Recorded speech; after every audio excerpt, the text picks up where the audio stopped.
Spend a day with me in IWM Duxford. Being the daughter of a former pilot and being a plane enthusiast myself, of course I had to come here to check out all the aircrafts on display. This is the Tornado GR4. It was one of the highly effective combat aircraft used by the RAF between 2003 to 2019, and it was deployed in Afghanistan, Libya and in the Middle East. This is the Avro Lancaster MKX. It's one of the most successful British heavy bomber used by the RAF in the Second World War.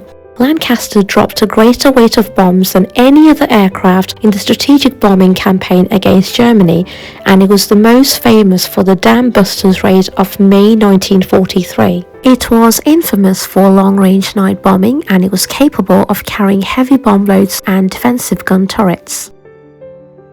That's the Gloucester Javelin FAW-9. The Javelin was the RAF's main all-weather fighter from 1956 to 1964. The Javelin was the world's first twin-jet delta-wing fighter designed to meet very high performance requirements. It had long endurance and could operate at high altitude and in all weather. This is the Miles Magister Mk1, the first monoplane training aircraft in RAF service. Now we're inside one of the main collections in the museum, and you can see in front of me is the Hanley Page Victor. It was designed to carry nuclear weapons which Britain needed during the Cold War.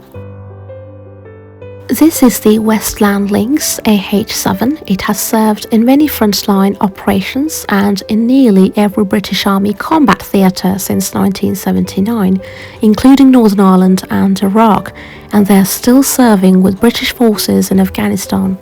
The Wessex was an anti-submarine helicopter that was in use between 1961 and 2003.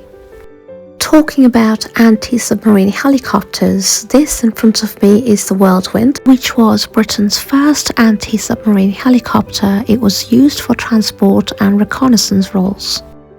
This Soviet supersonic jet fighter, MiG, could fly at over twice the speed of sound using its single engine. This is the TSR-2. It was a prototype strike aircraft designed to replace the Canberra bomber in the 1960s. It stood for Tactical Strike Reconnaissance. However, the project was cancelled in 1965 because of rising costs. This is my favourite part of the video, as I'm about to go inside the Concorde 101. I'm just walking to the Concorde now. This is narrowest passage inside the Concorde. Going forward towards the cockpit now.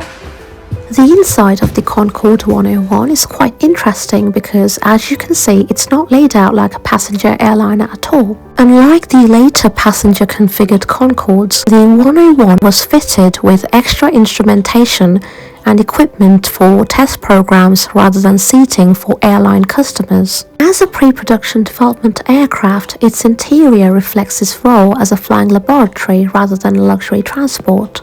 The Concorde was the fastest supersonic airliner. However, the 101 model is one of the very earliest Concorde aircrafts. It was a pre-production test model built to develop and refine the Concorde design. During its test career, 101 recorded a transatlantic crossing in under 3 hours, which is a record for a commercial type aircraft westbound. Compared to later Concordes, the 101 has far more visible wiring and exposed systems like you can see in front of you.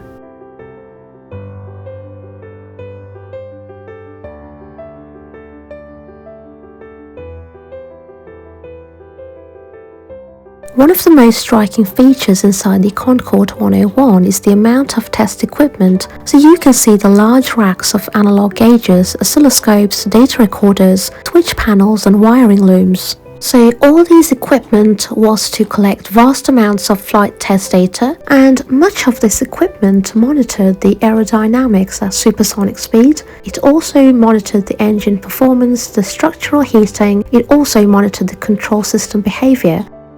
This is the inside cockpit here. This is all the circuit breakers you can see from here all the way. Circuit breakers here. The cockpit in front of me had slight layout differences compared to airline aircraft, with additional test switches and indicators, temporary or experimental instrumentation. During test flights, flight test engineers worked here inside the cabin and they monitored live data and communicated with the cockpit.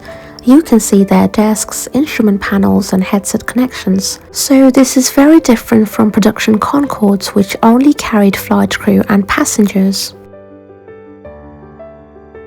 This is the Sunderland, which is a long-range flying boat, and during the Second World War, Sunderlands flew maritime reconnaissance, convoy escort, air and sea rescue and anti-submarine operations. They served over the Atlantic, Indian Oceans, the North Sea and the Mediterranean. This is Spitfire Supermarine.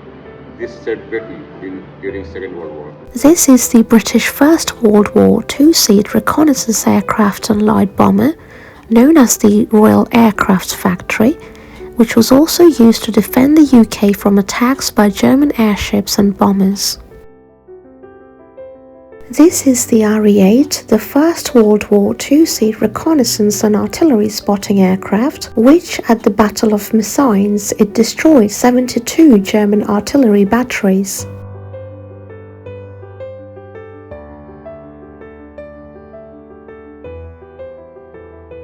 There is a passenger bus which you need to get onto to travel from one hangar to the other. Here they've kept a range of commercial airliners.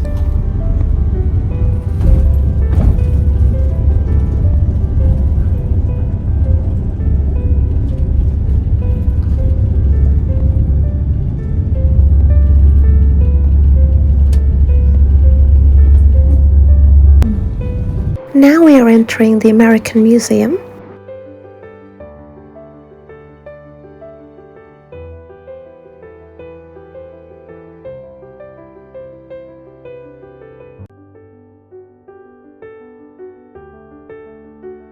The Warthog is the most distinctive combat aircraft ever flown. One of its most defining features is its Avenger rotary cannon, which fires 3,900 rounds per minute. It uses depleted uranium or high explosive rounds that can destroy modern main battle tanks.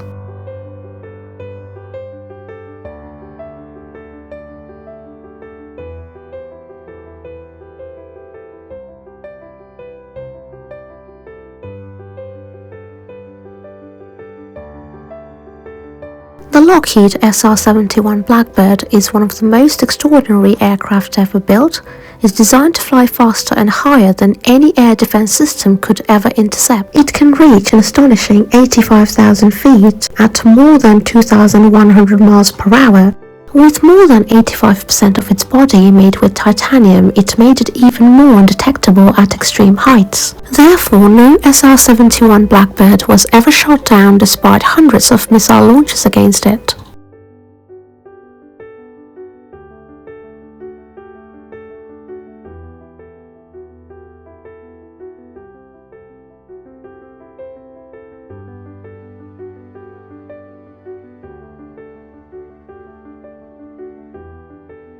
This Boeing B-17 Flying Fortress is the famous four-engine World War II heavy bomber used by the United States Army Air Forces. It was one of the principal long-range heavy bombers, renowned for its durability and strategic role in the daylight bombing campaigns over Germany and occupied Europe. You can see the multiple gun turrets all over its body.